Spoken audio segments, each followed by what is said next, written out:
Hi friends, welcome to Kavya kitchen. ಇವತ್ತಿನ ವಿಡಿಯೋದಲ್ಲಿ ಸಬ್ಬಕ್ಕಿ ಪಾಯಸ ಹೇಗೆ ಮಾಡೋದು ಅಂತ ತಿಳಿಸ್ಕೊಡ್ತಾ ಇದ್ದೀನಿ. ಸಬ್ಬಕ್ಕಿ ಪಾಯಸ ಯಾರಿಗೆ ಇಷ್ಟ ಆಗಲ್ಲ, ಎಲ್ರಿಗೂ ತುಂಬಾ ಇಷ್ಟ ಆಗುತ್ತೆ. ಹಬ್ಬಕ್ಕಂತೂ ಮಾಡೇ ಮಾಡ್ತಾರೆ. ಈ ಥರ ಮಾಡಿ ನೋಡಿ, ತುಂಬಾ ಚೆನ್ನಾಗಿರುತ್ತೆ. ಎಲ್ಲರೂ ತುಂಬಾ ಇಷ್ಟಪಟ್ಟು ತಿಂತಾರೆ. ಈಗ ಹೇಗೆ ಮಾಡೋದು ಅಂತ ನೋಡೋಣ ಬನ್ನಿ. ನಾನಿಲ್ಲಿ ಒಂದು ಬೌಲು ಸಬ್ಬಕ್ಕಿನ ತೊಗೊಂಡಿದ್ದೀನಿ. ದಪ್ಪ ಸಬ್ಬಕ್ಕಿ ತೊಗೊಂಡಿದ್ದೀನಿ. ಎಲ್ಲ ವಾಶ್ ಮಾಡಿಕೊಂಡು ನೀರನ್ನೆಲ್ಲ ಸೋಸ್ಕೊಂಡು ಒಂದು ಅರ್ಧ ಗಂಟೆ ಇಟ್ಕೊಂಡಿದ್ದೀನಿ. ನಾನಿಲ್ಲಿ ಒಂದು ತವಾಗೆ ಈಗ 2 ಸ್ಪೂನ್ ತುಪ್ಪ ಹಾಕ್ಕೊಂಡು ಬಿಸಿ ಮಾಡಿಕೊಂಡು ಗೋಡಂಬಿ ದ್ರಾಕ್ಷಿನ ಫ್ರೈ ಮಾಡ್ಕೊಳ್ತಾ ಇದ್ದೀನಿ.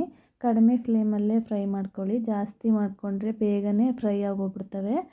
ಸ್ವಲ್ಪ ಫ್ರೈ ಆದರೆ ಸಾಕು, ಜಾಸ್ತಿ ಫ್ರೈ ಮಾಡ್ಕೊಳ್ಳೋ ಅವಶ್ಯಕತೆ ಏನಿಲ್ಲ. ನೋಡಿ ಸಾಕು. ಈಗ ಇದನ್ನು ಫ್ರೈ ಆದಮೇಲೆ ಒಂದು ಬೌಲ್ಗೆ ಎತ್ತಿಟ್ಕೊಳ್ತಾ ಇದ್ದೀನಿ. ಸಬ್ಬಕ್ಕಿ ಚೆನ್ನಾಗಿ ನೆಂದಿದೆ.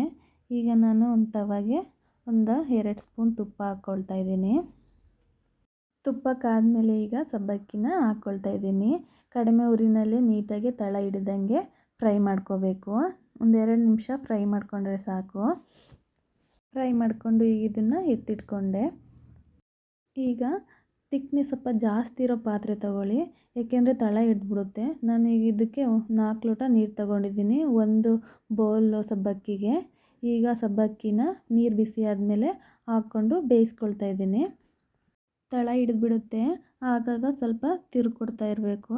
ನೋಡಿ ಈಗ ಸ್ವಲ್ಪ ಬೆಂದಿದೆ. ಈಗ ಅದಕ್ಕೆ ನಾನು ಪಕ್ಕದಲ್ಲೇ ಹಾಲನ್ನು ಕಾಯಕ್ಕೆ ಇಟ್ಕೊಂಡಿದ್ದೆ. ಈಗ ಆ ಹಾಲನ್ನ ಹಾಕ್ಕೊಳ್ತಾ ಇದ್ದೀನಿ. ಗಟ್ಟಿ ಇರೋ ಹಾಲನ್ನೇ ಹಾಕ್ಕೊಳ್ಳಿ, ಇಲ್ಲಾಂದರೆ ನೀರು ಅನಿಸ್ಬಿಡುತ್ತೆ. ಪಾಯಸ ಸ್ವಲ್ಪ ಗಟ್ಟಿನೇ ಇದ್ರೇ ಚೆನ್ನಾಗಿರೋದು. ಕಡಿಮೆ ಉರಿಲೇ ನಿಧಾನಕ್ಕೆ ಕುದಿಸ್ಕೊಳ್ಳಿ. ನೋಡಿ ಈಗ ಇದಕ್ಕೆ 3/4 ಭಾಗದಷ್ಟು ಸಕ್ಕರೆನ ಹಾಕ್ಕೊಳ್ತಾ ಇದ್ದೀನಿ. ಸ್ವೀಟ್ ಬೇಕು ಅಂದರೆ ಜಾಸ್ತಿ ಹಾಕ್ಕೋಬೋದು, ಏನು ತೊಂದರೆ ಇಲ್ಲ. ನಾನು ಸ್ವೀಟು ಕಡಿಮೆ ಮೀಡಿಯಮ್ಗೆ ಹಾಕ್ಕೊಳ್ತಾ ಇದ್ದೀನಿ. ಈಗ ಅದಕ್ಕೆ ಸ್ವಲ್ಪ ಏಲಕ್ಕಿ ಪೌಡ್ರನ್ನ ಸೇರಿಸ್ಕೊಳ್ತಾ ಇದ್ದೀನಿ. ನೀಟಾಗಿ ಒಂದು ಸಲ ಮಿಕ್ಸ್ ಮಾಡ್ಕೊಳ್ಳಿ.